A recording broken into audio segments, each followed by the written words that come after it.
کالعدم عوامی action committee کے مسلح جتھوں کی راولہ کوٹ میں زبردستی داخلے کی کوشش، قانون نافذ کرنے والے اہلکاروں پر فائرنگ کر دی۔ گولیاں ہمارے ٹیکس کے پیسے سے خریدتے ہمیں مار رہے ہو ظالموں۔ الیکشن میں اگر ہمیں کامیابی ملتی ہے نا تو میں شہباز شریف صاحب دل چاہتا کہ میں ان کو کہوں کہ آزاد کشمیر کا مجھے وزیر اعظم بنا دیں۔ آج کوئی شک و شبہ نہیں ہونا چاہیے کسی بھی پاکستانی کو کہ اس کے تانے بانے بھارت سے ملتے ہیں اور ہمارے پاس اب اس کے ناقابل تردید شواہد موجود ہیں۔ پچھلی ویڈیو میں ہم آپ کو یہی بتانے کی کوشش کر رہے تھے کہ وہ لوگ جو کہ کہہ رہے تھے کہ انڈیا میں کاکروچ جنتا پارٹی کے احتجاج کی وجہ سے دیکھیں چینج آ گیا ہے اور پاکستان میں ایسا کیوں نہیں ہوتا، تو ہم آپ کو یہی بتا رہے تھے کہ انڈیا کے اور پاکستان کے اسٹیٹ کرافٹ میں فرق ہے، معاشی حالات میں فرق ہے، سیکیورٹی سچویشن میں فرق ہے، اسٹیٹ کے رسپانس میں فرق ہے، اور سب سے بڑی بات پرمیشن سٹرکچر کا لفظ ہم نے استعمال کیا تھا کہ ریاستوں کے بینڈ ہونے کی ایک ڈگری ہوتی ہے، اس سے زیادہ بینڈ ہونے کی روایت کچھ ریاستوں میں ہوتی ہے، کچھ میں نہیں ہوتی۔ اسی لیے احتجاج مختلف طریقے سے وہاں ڈیل ہوتے ہیں، یہاں مختلف طریقے سے ڈیل ہوتے ہیں۔ اور آج سے 2 روز پہلے 27 تاریخ کو جب آزاد جموں کشمیر کے انتخابات کا پہلا روز تھا پولنگ کا، تو وائلنٹ کلیشز کی تیسری ویو کا آغاز ہوا، پریشان کن اطلاعات آئیں اور اس کے بعد یہ بتایا گیا کہ فائرنگ کے واقعات سامنے آ رہے ہیں اللیجڈلی۔ بہت سے ویژول سوشل میڈیا پہ سرکولیٹ کرتے رہے، کچھ چیزیں ویریفائبل نہیں رہیں، کچھ چیزیں آبجیکٹیولی کلیم کی جا رہی تھیں۔ انٹرنیشنل میڈیا بھی کس طرح بات کرتا ہے، according to security sources, according to state ministers, according to the sources in Awami action committee. وہ بھی آن گراؤنڈ ویریفیکیشن نہیں کر پاتا، ہم کہاں سے کریں؟ اس کے باوجود ہم کوشش کریں گے کہ آج آپ کو بتائیں کہ راولہ کوٹ میں جوائنٹ عوامی ایکشن کمیٹی کی طرف سے لانگ مارچ کی کال کے بعد کیا ہوا۔ احتجاج کی وجہ ہم پہلے 3 مرتبہ ایکسپلین کر چکے ہیں پچھلے 1.5 سال کے اندر، لیکن آج آپ کو پھر بتائیں گے کہ اس کا تھوڑا بہت بیک گراؤنڈ کیا ہے، اور ساتھ یہ کہ انتخابی عمل کروانے کا کیا فائدہ ہوا، اور الیکشن میں کون جیتا کون ہارا اور کتنے شفاف ہوئے الیکشن، یہ بھی ذرا سن لیجئے گا۔ اور ساتھ ساتھ یہ کہ مستقبل میں کیا کرنا پڑے گا کہ ایک اور ریجن کو ہم وولٹائل نہ کریں۔ تو آپ کو پتہ ہے کہ 5 جون کی تاریخ تھی، پچھلے مہینے کی میں بات کر رہا ہوں، جب فائرنگ کے واقعات رپورٹ ہوتے ہیں، اور 5 جون کو ہی رائٹرز کے مطابق 4 پولیس والے اور 7 پروٹیسٹرز کی جانیں جاتی ہیں، 11 لوگ، جس میں 4 پولیس والے اکارڈنگ ٹو انٹرنیشنل میڈیا بھی اپنی جان سے ہاتھ دھو بیٹھتے ہیں۔ اس کے بعد میں جوائنٹ عوامی ایکشن کمیٹی کو کالعدم قرار دیا جاتا ہے۔ یہ کہا جاتا ہے کچھ اسٹیٹ منسٹرز کی طرف سے کہ ٹی ٹی پی کے لوگ بھی ان کے اندر سرایت کر چکے ہیں۔ 14 جولائی کو بھی یہ کہا جاتا ہے کہ ایک سیکیورٹی کانوائے پر جیک کی طرف سے حملہ کیا گیا۔ عوامی ایکشن کمیٹی کے لوگ کہتے ہیں کہ فورس کا استعمال ہمارے خلاف کیا جا رہا ہے، شوکت نواز میر کو لوکیٹ کر کے اریسٹ کر لیا جاتا ہے، اور اسی طرح انتخابات کی کال دے دی جاتی ہے۔ جیک یہ کہتی ہے کہ انتخابی عمل آگے نہیں بڑھے گا جب تک 12 سیٹیں مہاجرین کی آپ ختم نہیں کرتے، جبکہ حکومت یہ کہتی ہے کہ آزاد جموں کشمیر کی سپریم کورٹ یہ کہہ رہی ہے کہ آرٹیکل 22 اور 23 جو لیجسلیٹو اسمبلی کے قوانین کی بات کر رہا ہوں، جو آئین ہے، اس کے انڈر پروٹیکشن ہے کہ اگر تو فارمولا چینج کرنا ہے سیٹوں کا تو وہ آئینی عمل سے ہوگا، ایگزیکٹو سیاسی عمل سے، سڑکوں پہ آنے سے نہیں ہو سکتا۔ ڈیڈ لاک برقرار رہتا ہے اور اس کے بعد میں الیکشنز کال ہو جاتے ہیں، اور یہ پہلی مرتبہ ہے کہ 3 مراحل میں الیکشنز کا آغاز ہوا۔ 27 جولائی کو پہلا مرحلہ اناؤنس کیا، یعنی کہ میرپور ڈویژن کی 13 سیٹوں کے اوپر الیکشن ہوگا، 13 کنسٹیچوئنسیز کے اندر۔ پھر کہا گیا کہ 2 اگست کو سیکنڈ فیز آئے گا، اس میں 9 کنسٹیچوئنسیز ہوں گی مظفر آباد ڈویژن کی، اور ریفیوجی سیٹس کی بھی اسی کے اندر ہی الیکشن پروسیس کے تحت سیٹلمنٹ ہو جائے گی۔ اس کے بعد میں 10 اگست کو تیسرا مرحلہ ہوگا، جس میں 12 سیٹیں پونچھ ڈویژن کی، اس کے اوپر انتخاب کروایا جائے گا۔ تو پہلی مرتبہ 3 پارٹس میں ڈیوائیڈ کر کے الیکشن کال کیا گیا تھا۔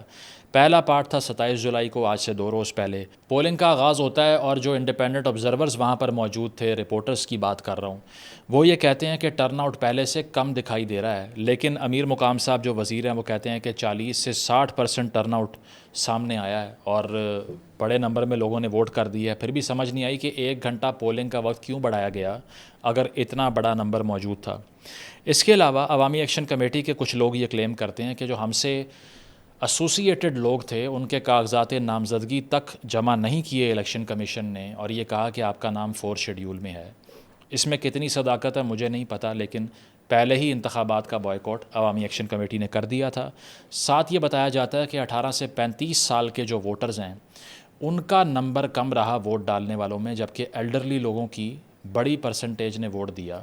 اس کی وجہ یہ ہے کہ وہ یہ فیل کرتے ہیں کہ سرکاری نوکریاں، پریولیجز اور اس کے علاوہ اسٹیٹ پیٹرنیج اس سے ایسوسیٹڈ ہیں، اسی لیے وہ عوامی ایکشن کمیٹی کی کال کو اسرٹ نہیں کرتے دکھائی دے رہے تھے، جبکہ 18 سے 35 سال کے ووٹرز کی تعداد کم گئی ووٹ ڈالنے کے لیے۔ تو جناب ہوتا یہ ہے کہ راولہ کوٹ، جہاں پر آپ کو پتہ ہے پونچھ ڈویژن میں دھرنا جاری تھا کئی ہفتوں سے، اور وہ دھرنا اسی احتجاجی تحریک کا حصہ تھا جو کہ الیکشن کے خلاف چل رہی تھی 12 سیٹوں کے مدعے پر اور معاشی مسائل کے اوپر بھی۔ 27 جولائی کو پولنگ کے پہلے دن جوائنٹ عوامی ایکشن کمیٹی کال دیتی ہے کہ ہم لانگ مارچ کا آغاز کریں گے راولہ کوٹ سے، اور اس لانگ مارچ کو مظفر آباد تک لے کر جائیں گے، اور الیکشن پروسیس کو ہم نہیں قبول کرتے، نہ ہم ایسا ہونے دیں گے، احتجاج کریں گے۔ ہوتا اس طرح سے ہے کہ بہت سی فوٹیجز سوشل میڈیا پر موجود ہیں، لیکن اس میں سے ایک بتایا یہ جاتا ہے جس میں شیلنگ کی جا رہی ہے، فائرنگ کی آوازیں آ رہی ہیں۔ یہ کلیش کہاں پر ہوا؟ سورسز یہ کلیم کرتے ہیں کہ یہ کلیش ہوا تھا انٹری پوائنٹ پر راولہ کوٹ سٹی کے۔ اس کی وجہ ہے کہ جب پروٹیسٹرز نے باہر نکلنے کی کوشش کی تو وہاں پولیس نے بیریکیڈنگ کر رکھی تھی۔ اب پولیس کی طرف سے کلیم کیا جاتا ہے کہ انہوں نے فائرنگ کا آغاز کیا، جبکہ جوائنٹ عوامی ایکشن کمیٹی کی طرف سے کہا جاتا ہے کہ وائلنٹ فورس کا استعمال کرتے ہوئے بچر کر دیا پروٹیسٹرز کو آپ نے۔ اس میں نمبر کے اوپر بہت ہی کنٹیسٹڈ رپورٹنگ سامنے آتی ہے، انٹرنیشنل میڈیا کے اندر بھی، لوکل میڈیا کے اندر تو خیر ویسے ہی آلموسٹ بلیک آؤٹ ہے، لیکن انٹرنیشنل میڈیا بھی اس پہ کوئی کنسنسس نہیں دکھاتا۔ اس کی وجہ یہ ہے کہ میں آپ کو اداروں کے نام لیتا جاؤں گا، اس کے بعد میں آپ خود ہی ویریفائی کر لیجئے کون سچ بول رہا ہے کون جھوٹ بول رہا ہے۔ انیشیل کلیم جوائنٹ عوامی ایکشن کمیٹی کا پہلا کلیم کیا تھا کہ 5 احتجاج کرنے والے کارکنان کی جان چلی گئی ہے، جبکہ 15 زخمی ہیں۔ انیشیل کلیم 27 جولائی کی شام کو۔ اس کے بعد میں رات کے قریب جا کے عوامی ایکشن کمیٹی نے کہا کہ 5 ڈیتھس نہیں ہوئی، 9 ڈیتھس ہوئی ہیں، یعنی کہ 4 کا کاؤنٹ بڑھا۔ اور لیٹر کلیم ان کا یہ ہے، نیکسٹ ڈے دے سیڈ کہ ہمارے 19 سے 31 کے درمیان کارکنان کی جان چلی گئی ہے۔ ایمنیسٹی انٹرنیشنل اور عرب نیوز نے جیک کے سورسز کو کوٹ کرتے ہوئے یہی نمبر بتایا۔ اس کے بعد میں جو پونچھ کے کمشنر ہیں وہ یہ کہتے ہیں کہ کسی پروٹیسٹر کی جان نہیں گئی، ایک سیکیورٹی اہلکار کی جان ضرور گئی ہے، ٹھیک ہے۔ کشمیر ٹائمز یہ کہتا ہے کہ 3 سویلینز کی جان گئی ہے۔ الجزیرہ یہ کہتا ہے کہ 20 پروٹیسٹرز کی جان چلی گئی۔ نیو یارک ٹائمز یہ کہتا ہے 2 پروٹیسٹرز کی گئی ہے۔ میں یہ کہتا ہوں کہ جتنے کی بھی گئی ہے اٹ از ایکسٹریملی انفارچونیٹ۔ اس کی وجہ یہ ہے کہ اس سے ایک ہی آپ کو عنصر دکھائی دیتا ہے، وہ یہ ہے کہ بلوچستان میں ایک بہت بڑی ویو اور وائلنس ہے دہشت گردی کا، اور وہاں پر آپ کو پتہ ہے کل کا واقعہ ہے کہ نوشکی میں کرفیو کا نفاذ کرنا پڑا۔ ایک ڈی ایس پی جو کہ بارکھان میں ڈیوٹی کر رہے تھے ان کی جان چلی گئی، ان کو گولیاں ماری گئیں، اور اس کے علاوہ بہت سے لوگوں کو وہاں سے اغوا کیا گیا۔ اس کے علاوہ خیبر پختونخوا کے اندر آپ کو پتہ ہے طالبان کی وائلنس کی ایک ویو موجود ہے۔ آزاد جموں کشمیر کا ریجن جو پیسفل ریجن تھا وہاں پر بھی حالات اتنے خراب ہوئے۔ I was specifically extremely disturbed by the use of force. اس کی وجہ یہ ہے کہ پورے ملک میں کوئی ایسا ریجن شاید نہ رہا ہو جہاں پر ہمیں کائنیٹک سپلائی کرنی پڑ رہی ہیں، معاملات اتنے خراب ہوتے جا رہے ہیں۔ یہ بھی بتایا گیا کہ پمز میں بھی 3 سے 4 لوگوں کو لایا گیا ہے جن کو چیسٹ وونڈز ہیں۔ اس کے علاوہ گارجین بھی جیک کے سورس کو کلیم کر کے 30 کا نمبر دیتا ہے۔ انڈیپینڈنٹ اردو کی کورسپونڈنٹ جو رمنا سعید ہیں وہ یہ کہتی ہیں کہ 30 کے اراؤنڈ کا نمبر ہے، اور اسپتال میں ان لوگوں کی موجودگی نہ ہونے کے حوالے سے بھی کنٹیسٹڈ ڈیبیٹس ہوتی ہیں۔ کوئی یہ کہتا ہے کہ اسپتالوں میں اسی لیے لوائقین نہیں لے کے آتے کہ انہیں خطرہ ہوتا ہے کہ انہیں کوئی لے نہ جائے۔ کوئی یہ کہتا ہے کہ اسپتالوں میں لوائقین اسی لیے نہیں لے کر آتے باڈیز کو کیونکہ انہیں پتہ ہے کہ وہاں پر کمپلیکیشنز آ جائیں گی، فورس اپلائی کی جائے گی، پریشرائز کیا جائے گا۔ اس کے علاوہ ایلیجڈلی یہ بھی بتایا گیا کہ سردار عمر نذیر کے بھائی جو ہیں ان کی بھی جان چلی گئی اس پروٹیسٹ کے اندر۔ بات یہ ہے کہ پہلے 4 پولیس والے، پھر ایک سیکیورٹی پرسونل جو میں نے بھی ویریفائی کیا پرسوں کے احتجاج میں، پھر یہ جو پروٹیسٹرز ہیں ان کی اگر میں سارے فگرز کی ایوریج نکالوں 10 سے 15 کے درمیان، جس میں آپ کو پتہ ہے کشمیر ٹائمز بھی ایڈ کر رہا ہوں میں، الجزیرہ ایڈ کر رہا ہوں، نیو یارک ٹائمز ایڈ کر رہا ہوں، گارجین اور انڈیپینڈنٹ اردو ایڈ کر رہا ہوں، اتنا وائلنس ہے کہ مسئلہ سب سے بڑا یہ ہے کہ جب ہم سیاست کو مائنس کر دیں، اور سیاست کو ہم نے کیسے مائنس کر دیا، کیونکہ یہی پولیٹیکل پارٹیز یہ لیچز کی طرح خون چوستی رہی ہیں، کیونکہ سیاسی اسپیس کو انجوائے کرنے کے لیے انہوں نے آزاد جموں کشمیر میں شیم گورنمنٹس انسٹال کر کر کے وہاں پہ کریڈیبلٹی اپنی صفر کر لی ہے۔ میاں نواز شریف صاحب وہاں جا کے کیا تقریر فرما رہے ہیں کہ مجھے آزاد کشمیر کا وزیر اعظم بنائیں، میں شہباز شریف صاحب سے یہ ریکویسٹ کروں گا. اور اس کے علاوہ بلاول صاحب کیا تقریر فرما رہے ہیں کہ ریاست کو اب فیصلہ کرنا پڑے گا کہ نون لیگ کے ساتھ کھڑے ہونا ہے یا پاکستان کے ساتھ. اور وہ یہ کہہ رہے تھے ٹروتھ اینڈ ریکنسیلیشن کمیشن بننا چاہیے آزاد جموں کشمیر کے اندر تاکہ عوامی ایکشن کمیٹی کے مطالبات کا کچھ کیا جائے. اتنی آپ کی حکومتیں پہلے رہی ہیں، آپ کی جو ریفارم کی جو مارک شیٹ ہے وہ دکھا دیں. نمبر 1. نمبر 2، پیپلز پارٹی کے اپنے وزیر اعظم فیصل راٹھور وہاں بیٹھے ہوئے ہیں، اپنی ہی حکومت کے اندر یہ کلیم کر رہے ہیں کہ الیکشن چوری کر لیا گیا. بھائی ایک الیکشن کروانے کے لیے اتنا بڑا رسک لیا اور ابھی اگلے 2 فیزز رہتے ہیں. مجھے نہیں پتا کہ 2 اگست کو مظفر آباد ڈویژن میں، 10 اگست کو پونچھ ڈویژن میں کس طرح الیکشن ہوگا ان حالات کے اندر. اتنا بڑا آپ ڈائسی قسم کا انیشیٹو رسک لے رہے ہو اور اس سے باہر کیا آ رہا ہے کہ عظما بخاری صاحبہ پریس کانفرنس کر کے کہہ رہی ہیں کہ بلاول نے پہلے یہ کہا کہ ریاست فیصلہ کرے اور ریاست کو صحیح ہونا پڑے گا، اور سارا دن بڑکیں ماری، رات کو معافی مانگ کے سوئے، بیکاز بلاول نے ایکسپلینیشن دے دی تھی کہ وہ اسٹیبلشمنٹ کی بات نہیں کر رہے. تو ایک پارٹی یہ کہہ رہی ہے اور پیپلز پارٹی کیا کہہ رہی ہے؟ بلاول صاحب کہہ رہے ہیں کہ نسل در نسل دھاندلی کی پیداوار ہے نون لیگ. جب الیکشن کے اندر سے بھی یہ نکالا ہے تو سم ہمارا گین کیا ہوا؟ میرا تو یہ سوال ہے.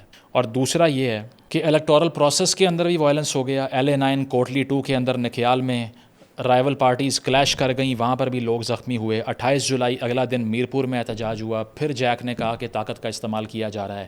اچھا، شبیر ڈار جو رپورٹر ہیں وہ یہ کہتے ہیں کہ سادہ کپڑوں میں جیک کی ریلیوں کے اراؤنڈ لوگ ہوتے ہیں جو سنائپر بھی ہیں، جن کے ساتھ ہتھیار بھی اٹھائے ہوئے ہیں انہوں نے. اور اسی طرح DC صاحبان اور جو پولیس چیفز ہیں وہ بھی یہ کہتے ہیں کہ ہم نے M4 رائفلز، AK-47 SMGs وہاں سے نکالی ہیں. یعنی کہ جیک کے پاس بھی اسلحہ ہے، گورنمنٹ یہ کہہ رہی ہے. اور جو پروٹیسٹرز کی کیجولٹیز ہوئی ہیں اس کا ڈیٹا میں نے آپ سے شیئر کر دیا. Violence versus violence. میں نہیں یہ کہوں گا کہ 101% یہ پیسفل رہی ہے، ایک سائڈ، کوئی سائڈ نہیں رہی. ہاں، جب ڈیمیج ریاست کی طرف سے ہوتا ہے، جب پولیس کی طرف سے ہوتا ہے تو اس میں زیادہ رسپانسبلٹی پولیس کے اوپر، حکومت کے اوپر اسی لیے آتی ہے کہ they are representing a government, not an independent entity. اربوں روپے کا نقصان ہوا آزاد کشمیر میں، دکانیں بند ہونے سے، کاروبار بند ہونے سے، ٹرانسپورٹ بند ہونے سے اور معیشت کا پہیہ جام ہونے سے، لیکن اس کے باوجود solution is still not in sight. Medical college کے اسٹوڈنٹس ہیں، ہزاروں اسٹوڈنٹس ہیں وہاں پر جو امتحانات کی تیاریاں کر رہے ہیں. انہیں یہ نہیں پتہ کہ ہمارا سال ضائع ہوگا یا کیا بنے گا کل کو. گندم کی شارٹیجز ہو رہی ہیں، ایمبولینسز میں لوگ مر رہے ہیں کیونکہ ٹرانسپورٹیشن بند کر رکھی ہے. انا سے بھرپور سائڈز ہیں، کوئی کسی کی بات ماننے کو تیار نہیں ہے from either of the sides. اور سب سے زیادہ پریشان کن چیز یہ ہے کہ ہمیشہ سے ایک چیز جو بتائی جاتی تھی وہ یہ تھی کہ چلو بلوچستان میں اس طرح کے حالات ہو گئے ہیں، لیکن اب حالات آزاد جموں کشمیر میں بھی اس طرح کے ہونا شروع ہو گئے ہیں. اور وفاقی وزراء کی حالت زار دیکھیے، ان کی نان سیریسنس کا عالم دیکھیے کہ خواجہ آصف صاحب کا پہلا بیان کہ کشمیری کون ہوتا ہے یہ میں بتاؤں گا، اوپر والے تو کشمیری ہیں ہی نہیں. پہلے ایتھنسٹی کو چیلنج کر دیا. یہ ڈیفنس منسٹر صاحب ہیں ملک کے جو کہ اس طرح سے جذبات کو اور بھڑکا رہے ہیں. اور دوسرا یہ کہ بعد میں انہوں نے کہا کہ میں تو یہ سمجھتا ہوں کہ انڈیا میں، را میں اور ان لوگوں میں کوئی فرق نہیں ہے. ٹھیک ہے، ایک طرف سے یہ بات ہو گئی. دوسری طرف سے رانا ثناء اللہ صاحب نے کیا بیان دیا، ایک ٹی وی شو کے اندر بیٹھ کر کہتے ہیں کہ جیک کے اندر بہت سے ایسے لوگ ہیں جنہیں ہم نے ٹرین کیا اور وہ ہمارے خلاف ہی اسلحہ لے کے آ گئے ہیں. او بھائی، آپ اسٹیٹ منسٹر ہیں، اگر آپ خود یہ بات کر رہے ہیں کہ ہم نے وہاں پر تربیت دی تھی لوگوں کو لڑنے کے لیے، اسلحہ تھمایا تھا، تو پھر جب انڈیا اس نیریٹو کو یوز کرے گا تو یہ آپ کس کا فائدہ، کس کا نقصان کر رہے ہیں؟ یہ تو سیلف ایکسپلوژن ہے، لینڈ مائن کے اوپر پاؤں رکھ رہے ہیں بذات خود بیانات دے کے. میں اگری کرتا ہوں اس چیز سے کہ یہ تمام بیانات جو وفاقی وزراء دیتے ہیں ان کو بین کرنا چاہیے. سچویشن کو خراب کر رہے ہیں، ٹھیک نہیں کر رہے. اس کی وجہ ہے کہ عوامی ایکشن کمیٹی کے 99% مطالبات شہباز شریف صاحب نے ایکسیپٹ کیے تھے پچھلی گورنمنٹ میں اور پچھلے سال بھی. ٹھیک ہے، تو ایسا کیسے ہو سکتا ہے کہ اگر تمام لوگ را ایجنٹس ہوں اور اس کے باوجود ان کے مطالبات کو آپ نے ایکسیپٹ کر لیا؟ پھر تو سوالیہ نشان آپ کے اوپر بھی آ جاتا ہے. اور میری پوزیشن اس پر یہی ہے جو پہلے میں بتا چکا ہوں کہ 12 سیٹیں بالکل ابالش ہونی چاہیے. اس کی وجہ کہ ایک ہسٹوریکل کلیم جو ہے نا پاکستان کا، کہ وہاں سے یعنی کہ انڈین سائڈ سے جو لوگ ہجرت کر کے یہاں پر آئے تھے، ہم ان کو اسی لیے اسپیس دے رہے ہیں کہ ہمارا نیریٹو یہ ہے کہ کشمیر ایک ہے اور ادھر والی سائڈ والا کشمیر بھی جو ہے اس کے بھی جو لوگ ہیں ان کو ہم سٹیک ہولڈر بنائیں گے یہاں پہ. جیک کا موقف یہ ہے کہ پنجاب میں رہنے والے آزاد جموں کشمیر کے فیصلے کیوں کریں. میں AJK کی سیاسی تاریخ دیکھ کے یہ بتا سکتا ہوں confidently on camera, These 12 seats have always been used to manipulate politics in AJK. No doubt about it. لیکن میں یہ بھی کہوں گا کہ جیک کا طریقہ کار جس میں وہ کہتی ہے کہ کانسٹیٹیوشنلی نہیں سڑک پہ آ کے آئین تبدیل کر دو، یہ ہوگا کیسے؟ یہ کون انہیں سمجھائے گا کہ آرٹیکل 22 اور 23 کے انڈر جو composition of the legislative assembly ہے وہ پروٹیکٹڈ ہے، وہ اکھاڑ کے باہر کیسے پھینک دیں؟ کل کو چیلنج ہو جائے گی۔ ہر وہ انسان جو ان 12 سیٹوں کو ختم کرنے کی مخالفت کرتا ہے وہ ایک درخواست ڈالے گا، کام ختم ہو جائے گا بعد میں۔ تو پروسیس کو فالو کیے بغیر کیسے کر سکتے ہو؟ یہ ہیں مسئلے دونوں سائڈز کے اوپر۔ اور اس کے علاوہ ایک بہت بڑا مسئلہ ہمیشہ سے یہ آیا ہے کہ جب ہم انٹرنیٹ بلیک آؤٹ کرتے ہیں جو کہ وہاں پر ہے، اور اس کے علاوہ ٹی وی کے اوپر بالکل بین کرتے ہیں کسی قسم کی رپورٹنگ کو، تو اس کا فائدہ ہمیشہ سے اپوزیشن کو ہوتا ہے حکومت کی۔ گورنمنٹ یہ محسوس نہیں کرتی، اسٹیٹ یہ محسوس نہیں کرتی کہ اس کا نقصان ہوتا ہے۔ اس کی وجہ یہ ہے کہ اگر بالکل بلیک ہول بن گیا تو وہاں کوئی بھی فیک انفارمیشن بھی فلوٹ کر دے، کون چیک کرے گا اس کو جا کے؟ مجھ سے چیک نہیں ہو رہا۔ میں نے کوئی 10-15 آرٹیکلز پڑھ لی ہیں، مجھے اوتھینٹک فگر تک نہیں مل رہا، سوشل میڈیا پہ لائیو آ کے لوگ ہزاروں کی تعداد کے نام لیتے پھر رہے ہیں۔ اگر تو وہاں پر آن گراؤنڈ آبجیکٹیو رپورٹنگ ہو رہی ہوتی تو یہ کلیم جو کنٹیسٹڈ ہے یہ کلیریفائی ہو جاتا، لیکن نہیں ہو سکتا۔ تو میں یہ سمجھتا ہوں کہ blackout is not the solution at all, because it will further deteriorate the situation. اور اسٹیٹ 12 سیٹوں کو ابالش کرنے کے لیے تیار کیوں نہیں ہے؟ موقف کے لحاظ سے بات کر رہا ہوں، پروسیس کی بات نہیں کر رہا، اسی لیے کہ وہ یہ فیل کرتے ہیں کہ یہ میکسیملسٹ ڈیمانڈ ہے، ہم 99% مطالبات کو قبول کر چکے ہیں، لیکن ایک مطالبے کے اوپر اگر آپ اتنا اکڑ جائیں گے تو ہم بھی اکڑ جائیں گے۔ تو جناب خدا را گزارش یہ ہے کہ میں تو یہ سمجھتا ہوں کہ اس پہ کسی قسم کی ایگو پالیٹکس نہیں ہونی چاہیے کہ کون پہلے جھکے گا کون نہیں جھکے گا۔ تھامس جیفرسن نے کہا تھا when the people fear their government there is tyranny but when the government fears the people there is liberty۔ اس میں کوئی برائی نہیں ہے کہ اگر حکومت پریشر لے کر بات کرنے چلی جائے، اور اس کے علاوہ جو کچھ ہوا وائلنس کو شدید کنڈیم میں کرتا ہوں، کسی بھی سائڈ سے ہوا وہ مجھے پتہ ہے کہ اس ریسنٹ راؤنڈ میں پروٹیسٹرز کے اوپر جو وائلنس ہوا ہے اس کی تعداد تمام رپورٹنگ سورسز کے مطابق زیادہ رہی ہے۔ اس کے باوجود مجھے سمجھ نہیں آتی کہ جو ریاست کے بڑے ہیں وہ کیوں جا کر ایک گرینڈ اسکیل سلوشن نہیں نکالتے اس چیز کا۔ پالیٹکس کو مائنس کرنے کا ہمیں بہت نقصان ہوا ہے۔ اسٹیبلشمنٹ پاکستان کی فوج بھی اس بات کو ایکسیپٹ کرتی ہے۔ آرمی چیف کے ملٹیپل بیانات موجود ہیں جس میں وہ کہتے ہیں کہ گورننس جو ہے وہ بہت کمزور ہے، گورننس کی وجہ سے ہمارے اوپر آ کے برڈن گرتا ہے۔ یہاں پر بھی یہ ہے کہ جب آپ کے ہاتھ میں ہتھوڑا ہوگا تو آپ کو ہر مسئلہ کیل دکھائی دے گا، آپ اس کو ٹھوک دو گے، بیکاز پولیٹیکل پاتھ تو ختم ہو گیا۔ اس کی وجہ ہے کہ پولیٹیکل پارٹیز ہی نہیں ہیں، جینون جو ہے وہ گراس روٹ موومنٹس کی پارٹیز ہیں ہی نہیں ہیں۔ یہی صورتحال بلوچستان میں ہے، یہی ایکس فاٹا کے اندر ہے، یہی AJK کے اندر ہے۔ ہم نے کتنے غدار اور پیدا کرنے ہیں؟ ٹھیک ہے، اس طرح تو 5-6 شہروں کے علاوہ سب کو غدار بول بول کے مزید ہم مارجنلائز کر دیں گے، یہ سلوشن نہیں ہے مسئلے کا۔ میں تو یہ کہتا ہوں کہ زرداری صاحب اور نواز شریف صاحب کی طرح کے لوگ اور اسٹیبلشمنٹ کے بڑے یہ ایک گرینڈ کنسنسس بنانے کے لیے بیٹھیں، اور اس کے علاوہ ریچ آؤٹ کریں، ان لوگوں کو یہ بتائیں کہ آپ جو پروٹیسٹ لے کر نکل رہے ہیں اور مار دھاڑ کرنے کی بات کر رہے ہیں، اس کا پروسیس کیا ہوتا ہے، اور اس میں گارنٹیز لے لیں، ہم سے لے لیں گارنٹیز۔ اور یہ 12 سیٹوں پہ ہسٹوریکل سٹانس کو مجھے لگتا ہے کہ اگر انڈیا 370 کر سکتا ہے آرٹیکل وہاں پہ تو ہم بھی کر سکتے ہیں۔ یہ سارا مسئلہ ہوتا ہی نہ اگر ہم فارملائز کر لیتے اس سارے مسئلے کو، لیکن ہم نہیں کر سکے۔ ہم ماضی میں پپٹ گورنمنٹس چلاتے رہے اور وہ عیش و عشرت کی زندگی میں پڑے رہے، لمبے لمبے پروٹوکول لے کے آتے تھے، ہیلی کاپٹروں پہ شادیاں اٹینڈ کرنے جا رہے ہیں، مرسیڈیز اور ایس کلاس سیریز میں پھر رہے ہیں وہاں پہ، تو لوکل گریونسز بڑھ گئے اس چیز سے۔ اب جیک کا ایشو یہ ہے کہ 90% یا 99% مطالبات تسلیم ہونے کے باوجود بھی اگر اس نوعیت کے کلیشز میں کولیٹرل ڈیمیج عام عوام کشمیر کی بن رہی ہے تو ان کی انا کو بے شک پریویل کرنے دیں، لیکن آپ اسٹیٹ ہیں۔ اس کی وجہ یہ ہے کہ گورنمنٹ زیادہ جواب دہ ہو جاتی ہے۔ ایمنسٹی انٹرنیشنل کہہ رہی ہے کہ انڈیپینڈنٹ انکوائری کروائی جائے، انٹرنیٹ بلیک آؤٹس ختم کیے جائیں۔ میں بھی یہ کہتا ہوں کہ ایک تو انفارمیشن بلیک ہول ختم ہو، نمبر 1، نمبر 2 نواز شریف صاحب کی طرح کے لوگ، زرداری صاحب کی طرح کے لوگ، ایون مولانا صاحب کو آپ نے ایڈ کرنا کر لیں، آپ کی مرضی ہے، لیکن اس نوعیت کی پولیٹیکل لیڈرشپ جا کے پہلا قدم لے، میچیورٹی دکھائے کہ ہم آپ سے زیادہ میچیور ہیں، اور انہیں گارنٹی دے کہ ایک پروسیس ہم شروع کریں گے اگر ہماری گورنمنٹ فارم ہوتی ہے لیجسلیٹو ڈسکشن اور کانٹیسٹیشن کا، جس کے تحت ان 12 سیٹوں پہ ہم ایک فارمل سلوشن نکالیں گے۔ That's what you can tell these people. اس کی وجہ ہے کہ ہمیشہ سے ہماری انڈین سائڈ آف کشمیر پہ جو موقف رہا ہے کہ وہاں پر بروٹ فورس کا استعمال ہوتا ہے, وہاں پہ پروٹیسٹرز پر احتجاج پر کریک ڈاؤن ہوتے ہیں. اگر یہاں سے یہ خبریں باہر جانا شروع ہو گئیں تو ہمارا سب سے بڑا ہسٹوریکل سٹانس یہ والا خراب ہوگا. اس کا نقصان 12 سیٹیں ختم کرنے سے بہت زیادہ ہو جائے گا. تو 30 ڈیمانڈز آپ نے پہلے مانی ہیں, لیکن یہاں پر بھی میچورٹی کا مظاہرہ کرتے ہوئے میرا خیال ہے کہ پالیٹکس کو ری انٹروڈیوس کروا دیجئے. اس کی وجہ یہ ہے کہ پولیس مین کی بھی جانیں گئیں, پروٹیسٹرز کی بھی جانیں جا رہی ہیں. یہ معاملہ مزید بڑھتا جائے گا, اس کو یہیں پر تھما دینا چاہیے. اس کو روکنے کے لیے میچورٹی چاہیے, اس موقع پہ فورس اور طاقت نہیں چاہیے. عوامی ایکشن کمیٹی کے وہ لوگ جو کہ نان وائلنٹ رہے, جنہوں نے کسی قسم کی فورس کا استعمال نہیں کیا, ان کو رہا کرنا چاہیے. جنہوں نے وائلنس کا استعمال کیا ان کے خلاف ثبوت لا کے ان کے خلاف کارروائیاں ہونی چاہیے. اسی طرح انڈیپینڈنٹ پروبز ہونی چاہیے ان تینوں ویوز آف وائلنس پہ, 27 جولائی والی, 5 جون والی, 11 جون والی کے اوپر, تاکہ ذمہ داران کا تعین ہو سکے. ابو آل آپ کو 12 سیٹوں کے سلوشن کے لیے سیاسی لیڈرشپ کو ری انٹروڈیوس کروانا پڑے گا. پالیٹکس کو بیچ میں سے نکال دیں گے تو صرف بندوق اور پروٹیسٹر بچے گا, درمیان میں کچھ نہیں رہے گا. And that is not the solution. Balochistan سے, ایکس فاٹا سے اور پاکستان کے ہر اس خطے سے جہاں پر جنگ کی صورتحال ہے, وہاں سے سب سے بڑا لیسن یہی ہے کہ فورس نہیں, politics can solve the problems. Thank you.